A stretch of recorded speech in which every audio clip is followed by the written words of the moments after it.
अर्थसंकल्पात शिक्षणावर 8 मोठ्या घोषणा करण्यात आल्यात। येत्या 5 वर्षात किमान 50,000 अटल टिंकरिंग लॅब तर सरकारी माध्यमिक शाळांमध्ये इंटरनेट ब्रॉडबँड सुविधा देणार आहेत। युवकांच्या कौशल्य सुधारण्यासाठी 5 राष्ट्रीय केंद्र उभारण्यात येणार आहेत। भारतीय भाषा पुस्तक योजनेची घोषणा देखील करण्यात आली आहे। 5 IIT मध्ये अतिरिक्त पायाभूत सुविधा देणार आहेत, तर तंत्रज्ञान व संशोधन क्षेत्रात 10,000 फेलोशिप आणि IIT पटनामध्ये वसतिगृह आणि इतर पायाभूत सुविधा तसेच मेडिकल कॉलेज आणि हॉस्पिटलमध्ये जागा देखील वाढवण्यात येणार आहेत। शेती आदी उत्पादनासाठी केंद्र सरकारच्या सुद्धा मोठ्या घोषणा आहेत। 7 कोटी शेतकऱ्यांना किसान क्रेडिट कार्ड देणार आहेत। कार्ड मर्यादा ही 5 लाखांपर्यंत वाढवणार आहेत। कृषी क्षेत्र आत्मनिर्भरतेकडे नेण्यास भर देणार आहेत।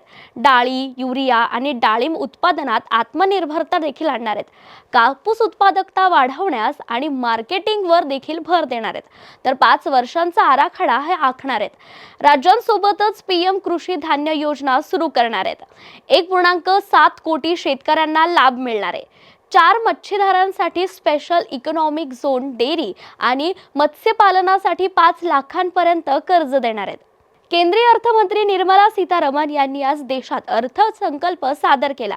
बजेटमधून सर्वाधिक दिलासा हा सर्वसामान्य नोकरदार वर्गाला मिळालाय।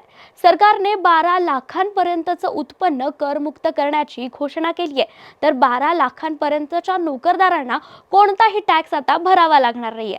पंतप्रधान नरेंद्र मोदी यांनी 2 शब्दात बजेटवर प्रतिक्रिया देताना त्यात ते म्हणाले, 140 कोटी भारतीयांच्या अपेक्षांचं हे बजेट आहे। सर्वसामान्यांच्या अपेक्षा पूर्ण करणारं हे बजेट आहे, तर बजेट आणि गुंतवणूक वाढवणारं बजेट असून देशाच्या विकासाला हातभार लावणारं हे बजेट आहे।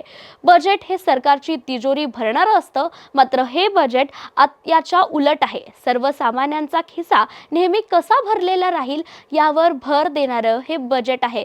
देशाचे नागरिक देशाच्या विकासात कशा प्रकारे सहभागी होतील यावर भर देणारं हे बजेट आहे, असं यावेळी पंतप्रधान नरेंद्र मोदी यांनी म्हटलंय।